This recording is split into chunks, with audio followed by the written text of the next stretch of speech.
Oitavo dia de leitura bíblica em linguagem contemporânea.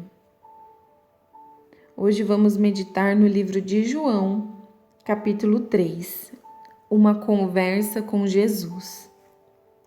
João 3, versículo 1. Havia um homem do partido dos fariseus chamado Nicodemos, um destacado líder entre os judeus. Certa vez ele visitou Jesus tarde da noite e disse: Rabi, sabemos que o Senhor é um mestre que vem de Deus. Ninguém pode realizar esses atos que revelam a realidade de Deus se Deus não fosse com ele. Jesus disse: Você está absolutamente correto.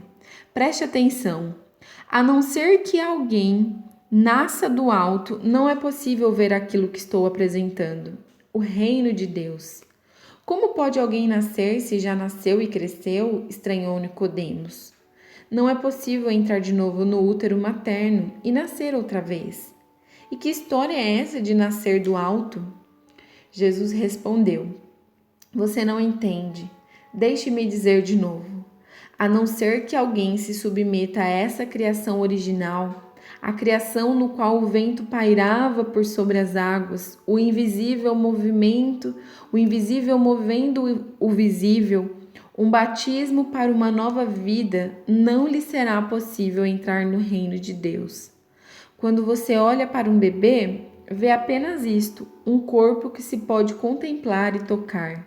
Mas a pessoa que tem o nascimento interior é formada por algo que você não pode ver nem tocar, o Espírito, e se torna um espírito vivo. Portanto, não fique surpreso quando digo que você tem de nascer do alto, de fora desse mundo, por assim dizer. Você sabe muito bem que o vento sopra para lá e para cá. Você o ouve sussurrando pelas árvores, mas não tem ideia de onde ele vem nem para onde vai.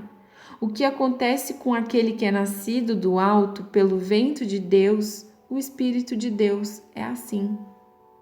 Nicodemos perguntou: O que o Senhor quer dizer com isso? Como acontece? Jesus disse: Você é um mestre respeitado em Israel e não conhece o básico? Ouça com atenção. Esta é a pura verdade. Falo apenas a respeito do que conheço, por experiência. Dou testemunho apenas do que tenho visto com os próprios olhos. Não me baseio em boatos, mas em vez de encarar as evidências e aceitá-las, você evita-as com pergunta.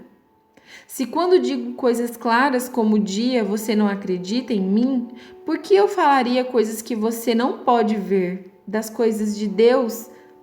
Ninguém jamais esteve na presença de Deus, senão aquele que veio daquela presença, o Filho do Homem.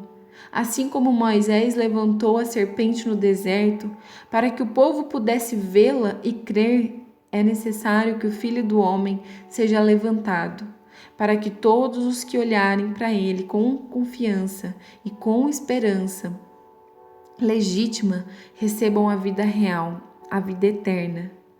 Deus amou tanto o mundo que deu seu Filho, seu único Filho, pela seguinte razão: para que ninguém precise ser condenado, para que todos, crendo nele, possam ter a vida plena e eterna. Deus não se deu ao trabalho de enviar o seu Filho apenas para poder apontar um dedo acusador e dizer à humanidade como ela é má. Ele veio para ajudar, para pôr o mundo nos eixos outra vez. Quem confiar nele será absolvido, mas quem não confiar terá sobre si, sem o saber, uma sentença de condenação. E por quê? Porque não foi capaz de crer no Filho de Deus quando este lhe foi apresentado. Esta é a situação. A luz de Deus invadiu o mundo, mas a humanidade inteira correu para as trevas. Fugiram porque não estavam interessados em agradar a Deus. Aquele que pratica o mal é viciado em negar a realidade e iludir-se, odeia a luz de Deus, não vai querer se aproximar dela, para não ser submetido a uma exposição dolorosa. Mas quem crê e vive na verdade e na realidade, recebe de coração a luz de Deus, de modo que sua obra pode ser vista, pois é obra de Deus.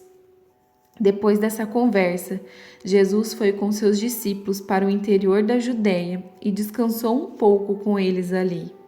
Ele também batizava. Ao mesmo tempo, João batizava em Enom, perto de Salim, onde há muita água. Isso foi antes de João ser preso.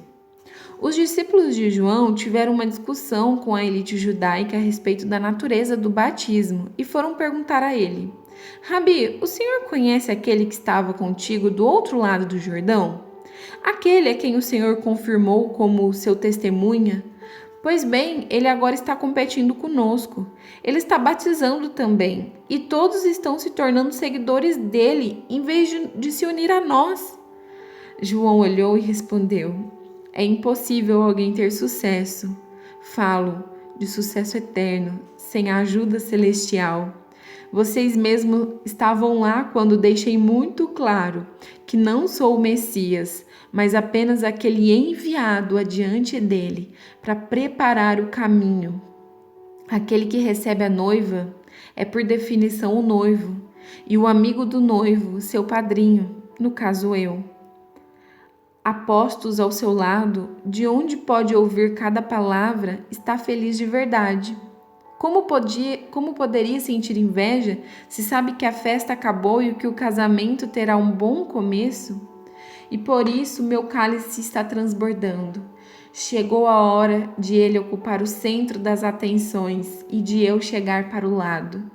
Aquele que vem de cima é muito superior aos outros mensageiros de Deus, que nasceu na terra, é terreno e fala uma língua da terra, enquanto ele apresenta a evidência do que viu e ouviu nos céus.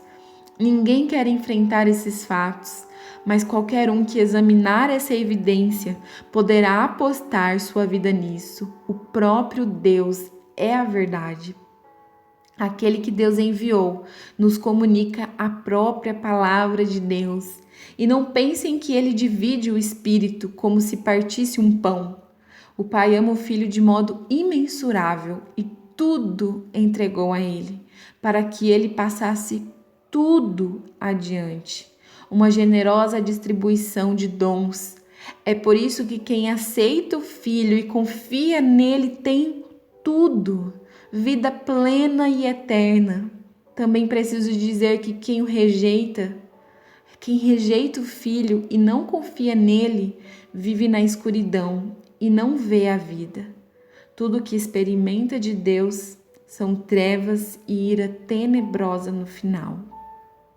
João, capítulo 3, do versículo 1 ao 36.